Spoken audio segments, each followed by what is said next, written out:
paying the room service bill with my name and no meal. The slip was folded once, tucked under our door with the confidence of bad manners. White heavy, the hotel's crest embossed in a corner like it had nothing to be ashamed of. I found it when I returned from the lobby with 2 bottles of water and a promise to myself not to make trouble before breakfast. My name was where the total should have been, 4ARLO. The line item said room service 2 guests, 11:48 p.m. I hadn't been a guest of anything at that hour. I had been on the late train home, my head against cold glass, trying to believe the city had grown kinder in the last 90 minutes. We weren't staying at the hotel. Our apartment is 2 blocks over, a fourth-floor walk-up with windows that swallow morning and a kitchen that forgives almost everything. I tune guitars for a living, steel, nickel, the ache in wood that makes a chord seem inevitable. I work out of a narrow shop that smells like lemon oil and the patience of young bands. River, my partner, designs exhibitions at the Contemporary Wing and wears clothes that make donors come over to feel important next to them. We've been together 5 years. We keep the good bowls within reach and a habit of putting 2 glasses of water on the table before saying the sentence that changes a day. The hotel was the Calder, the kind that thinks it invented discretion. River had had a curator's dinner there last night, he said. He came home smelling like cedar and a lobby that believed in itself. He kissed my throat absent-mindedly, as if his mouth knew the map and his brain had left the car running outside. He went to bed with his back the shape of a story he wasn't ready to tell. We slept badly, separately, in the same room. Now the slip in my hand pretended to be a folio, pretending to be a coincidence, pretending to be polite. Beneath my name, scrawled along the bottom edge in a hand that practiced stopping, was a sentence. If you still want the truth, 12:20, Suite 1911. L. The initial was a flourish, nothing girlish, something practiced. I recognized the loop from the corner of a matchbook that had found its way into River's coat pocket the month before. The one he had called a joke, as if that were a type of stationery. I left the bottles on the counter next to the pitcher and our good bowls. I walked the 2 blocks because elevators don't like men who think too loudly. At the Calder, the concierge smiled the way people smile when they decide to believe in mercy. The carpet on 19 was the color of softened arguments. I knocked because somewhere my grandfather was still teaching me to respect hinges. The door opened with the chain on, like a courtesy. Levi stood there with his hands in his pockets, the kind of tall that knows how to be careful inside a room. He wore a navy shirt unbuttoned 1 notch beyond necessity. He smelled like cedar and something softer that I knew from the collar of River's jacket. He flicked the chain back and stepped aside without touching the door again. "You came," he said, not as triumph. He sounded relieved and a little sick. "You wrote my name on a bill that wasn't mine." I held it up between 2 fingers as if it might bite. That was persuasive. He closed the door. Behind him, the suite was well lit on purpose. A tray sat on the table with the ghosts of glasses. The city arranged itself in panes of glass the way cities do when they want to be forgiven for being loud. A jacket I knew the cut of hung on the back of a chair. I rested my hand on the chair for 1 second and remembered the shape of River's shoulder through fabric and wanted to wash my palm. "I put your name because it was always in the room," he said. He stayed where he was, near the door, near the hinge, letting the space belong to air. "And because I wanted you to see this before he performed honesty on your couch." "How long?" I asked, because we were going to cut before anyone was allowed to admire blood. He didn't blink. 8 months. It started with rain and an elevator and the kind of lobby that sells permission. We told ourselves parentheses. We liked being better versions of ourselves for someone who hadn't watched us be tired. He didn't touch me. He watched my mouth the way men do when they are trying to give you the truth, and their bodies remind them there are other languages. He took a breath and offered me a glass of water he must have poured while he was rehearsing this. Our fingers touched. Heat told the room it had a vote. I filed the sensation under "not now." "You could have ended it without me," I said. "I tried," he said, and his mouth did a small thing like someone telling on their younger self. "He texts in pictures of your breakfast and calls his schedule a war. I failed. I wanted to fail. Both are true. I invited you because I don't want to be a surprise anymore." He stepped closer without closing the last inch. The inch was obscene with possibility. He stopped there, and I felt the stupid cellular joy of being noticed even while my chest learned a new kind of ache. He set his palm on the top of the chair, not on me. I admired the self-control and hated it for being seductive. The door opened, and River walked in with the face he wore when a donor decided to remember empathy. Cedar, of course, on his coat. He saw me and Levi and the distance and the bed with its corner turned down and did not look at it because he knows how to hang artworks at the right height, and this had to be the same. He closed the door gently, which is a volume I still respect.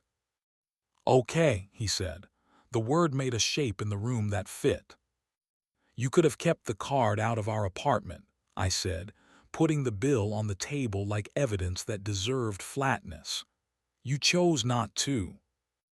"I chose incompetence disguised as fate," he said, and for once the sentence didn't dress itself. "I cheated. I told myself you were patient and that patience is elastic. I told myself rooms are just rooms if you bring the right glass home. I told myself beginnings were improvements and that if I loved two things I wasn't taking anything from either. I was wrong about all of it." Levi had moved toward the door as if he understood what men owe each other at moments like this. He held his glass. He didn't drink. He watched my face with the accuracy of someone who reads light for a living. "I can leave," he said. "Not for drama, for air." "Not yet," I said, because we were going to be adults, if for no other reason than I needed to be a person I liked when I tuned a guitar later. "You two did this together. We can do truth together for 5 minutes." River didn't reach for me. He has learned that lesson the expensive way, and I love him when he remembers.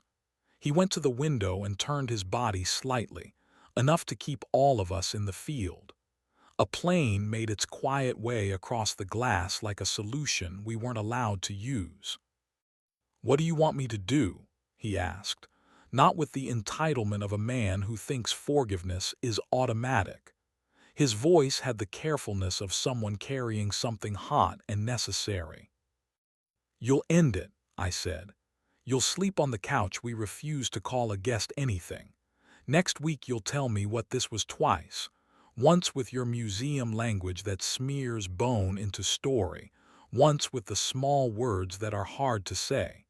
I'll decide what my hands can hold without lying to my wrists." He nodded. His mouth tried to be brave and failed, and I loved him for that. He looked at Levi with something that could have been gratitude if it weren't attached to a wound. "I'll go," Levi said, and came nearer without stealing inches he hadn't earned. He lifted a hand to my neck and stopped a fraction shy, heat asking without claiming.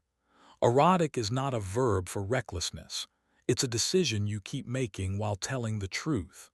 He lowered his hand like it weighed something important. He touched River's shoulder the length of a blink, a coda, not a reflex, and left. We didn't talk for a full minute because I wanted the room to be less busy. River sat when I told him to sit. The tray with the ghosts of drinks stopped pretending not to be a mirror.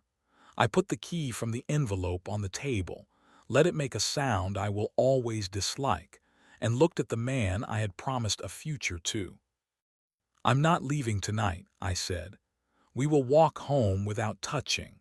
We will wait at crosswalks because other people's knees and our better natures both deserve seconds. You will sleep on the couch. We will be surveillance footage for ourselves for a while." He nodded. He did not cry. I still love him for that. We were quiet because quiet is not theatrics when you need it to be furniture. Downstairs, the lobby was busy forgiving and forgetting. Outside, the air had decided to learn its job again. On the walk, his palm hovered near my hip when a cyclist cut too close. The heat was a vote. I didn't count it. At home, the kettle rehearsed a tantrum and I told it no. He made tea and left mine at my elbow like a contract. He arranged blankets on the couch with a care I wanted to punish and couldn't. I slept alone and woke up exhausted in a way I could live with. The next day he ended it. He did not send a text. He stood in a lobby that sells permission and told a man who knows his name is a door opener that doors can also be closed correctly. He came home smelling like nothing, which is the cologne of the newly adult. He told me what they had been in the language he practices at work and then in a shorter one. He said, "I loved being early work because early work doesn't have to be permanent." He said, "I confused applause for acceptance." He said, "I can be one man if you let me do the labor." I let him. There is no glory in it. There is accuracy. He slept on the couch for 6 nights. On the 7th, I told him to come to bed, and we practiced lazy precision the way we did before we learned to mistrust ease. Desire exists without being an order. I have become fond of that sentence. Levi texted once, 3 days later, "Thank you for letting me tell the truth with the lights fully on." I wrote back, "Try it in rooms that don't adore you." He didn't respond, which was the second best thing he did. Work was the same and different. I tuned a battered acoustic for a teenager who wanted to stop playing songs that made him feel like furniture. I gave him the wrench and let him turn the truss rod a quarter for the sake of consequence. The neck sighed into straightness. We looked at each other like people who had seen a small miracle we weren't going to overprice. When I painted open on a bakery window that wanted mirrors, I gave them air instead. The owner framed my letters with 2 ferns like respect talked into plants. A week later, I ran into Levi outside the museum. He looked smaller. Maybe I had stopped using him for scale. He said hello without asking to rewrite anything. He did not smell like cedar. He looked like a man whose life had decided to be linear for a week and wanted to make the most of it. We stood under the awning and let weather stop pretending it was part of the story. Here is the thing most people leave out because it sells fewer endings. I wanted him. I wanted the heat and the near press, and the way his hand hovered and didn't claim. I wanted the lazy precision of someone else's mouth, and I didn't take it because wanting is a sentence, not a command. The body can keep its grammar without being a law. If another card slides under our door with our name and someone else's number, I will bring water. I will sit where the exit is obvious and not consider that cowardice. If a hand goes up toward my neck, I will let the inch exist without making it policy. I will choose verbs that keep mornings possible. Stay, end, tell, work, touch, wait. And when I press my ear against a guitar and hear the note behind the note, the shimmer of 2 strings that learn to be true together again, I will think about the night we chose repair in a suite that was built for confession. And I will call that quiet fidelity the only kind of erotic I trust to still be there in daylight.